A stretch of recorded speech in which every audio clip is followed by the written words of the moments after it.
They say you're the sum of the 5 people you spend the most time around. Be careful who and what type of people they are.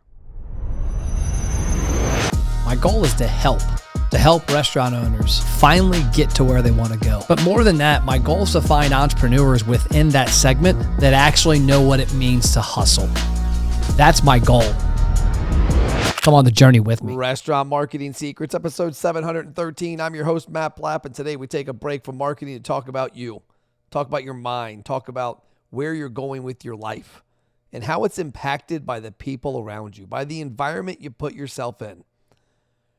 I love the saying that when you talk to stupid people, you get stupid prizes. Well, that can also go for negativity. It can go for people that aren't trustworthy, that don't share your core values. You've got to do what you can to take those people out of your life. I was having a conversation with a friend recently who was struggling with something on a person they were dating and trust issues of constant text messages and phone calls when they were out on their own with other friends. That is the type of atmosphere you don't need to be in. And when I look at the business side of it, I look at our company. We deal with thousands of restaurants a year. We have a few thousand every month that are on our books as clients. And like clockwork, once or twice a month, a jackass comes out of the woodwork. They want a refund. They don't want to work with us. Something's happened to stress them, and we are the target of it. And while I want to hold them to their agreement because we have things in place that cost a lot of money, I also want to keep the same agreement with myself and my team. Do we want that jackass in our world? Because when you have those conversations, when you have that negativity around you, it's not going to help you. So today's message is short and sweet. That's what she said. It is. Put yourself in the right places with the right people. Otherwise, don't be surprised by the shit show that comes your way down the road. See ya. Talk to you tomorrow. Break time. I need a huge favor. Go to theheroesofhospitality.com and check out our brand new docuseries for 2024.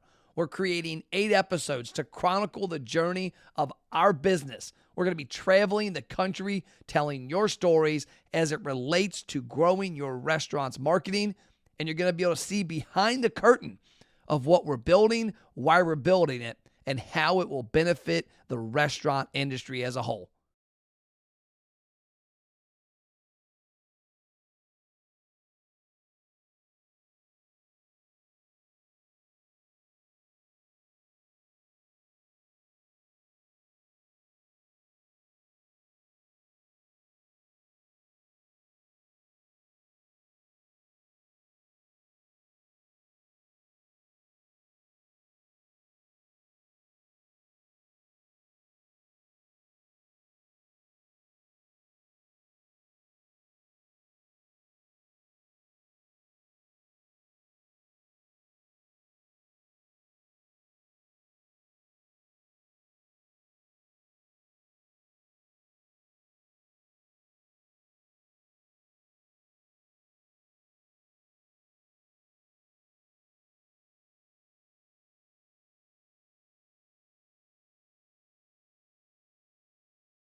And we had to invest a lot of money to bring our editing in-house at our HQ in Northern Kentucky. Number 7, the TNT BLT. That right there, my friends, is what I love about what we do. This owner's got a story about that sandwich, and it ties to a customer in the local community. That is what it's all about. That sandwich was named by one of his customers. The idea came up by one of his customers, and here it is on the menu. Those are reasons people want to support your restaurant. Number 8, Dave brings up his family, his wife's support, how one of his chefs has been with him forever. That is the stuff that really separates you, again, from those big chains. And last but not least, the food looked amazing. Just everything in there was stuff that you'd want to eat on a weekly basis. And that's one of our criteria. We have 10 criteria we check off, 0 to 3. Restaurants have to rank above 23 in order to have that conversation. And we look at that. One of the items is, okay, 1 through 9, we've got reviews, their online presence, what the restaurant looks like, it's locally owned. Is this a place you would want to eat at every single week? Now, I guess I'll go to one more, last but not least, because we talked about the stats. At the time that I wrote this blog a few days ago, the episode was at 6,100 views. It had been live for about 12 hours. On their Facebook page, 6,100 views. Again, these are going to be local views. These aren't national views. People from Kentucky aren't watching an episode there. Maybe a few, but not many. It's kind of the opposite of a national show on cable. They're getting a ton of people nationwide, a few locally. We're getting a ton of people locally, a few nationwide. But this was at 6,100 views, 60 shares, 25 comments, 128 likes. Now I'm going to click it and go to the page now and see what it is at right now. So I can stop it before it plays and blurs my ears out here. Okay, the episode now is at 8,000 views a few days later. And that's not showing me the shares. Let me go through the restaurant and look. That's the best place. Look on their page, which is even cooler, by the way. I'm on the restaurant's Facebook page. That's where the attention is going because we want the restaurant to get the attention, not America's Best Restaurants. I do not give a shit about my brand getting attention from the consumers. I want the restaurant to win, which is why it's broadcast on their channel where they own it and they can run all the time. 67 shares, 28 comments, 143 reactions, and over almost 8,000 views. So the stats in the last couple days have gone up pretty solid. And what we hope to do is have these go up every week, every month, and have some continual exposure for your restaurant with this. One of the things we're actually rolling out here in the next couple of days that we're calling the ABR post-episode marketing package. We've had restaurant owners come back to us and go, Matt, my episode killed it for this amount of time. How do we keep it going? How do we get some rerun out of this? And we know how to do it. And we assumed that some of the restaurants would do it on their own. And they're like, hey, we're steak, pizza, burger people. We're not marketing people. We need your help with that. So that's coming out. So if you're a past visit, we've got a product coming out that's really inexpensive that's going to let us help you run ads to these to attract local views on autopilot, on repeat over the next 6, 12, 18 months. So that, my friends, is America's Best Restaurants, americasbestrestaurants.com, and the ABR Roadshow, and everything that's going to be encapsulated in there. Again, go check out our Vivid Vision at mattplapp.live/VV. I'll talk to you tomorrow.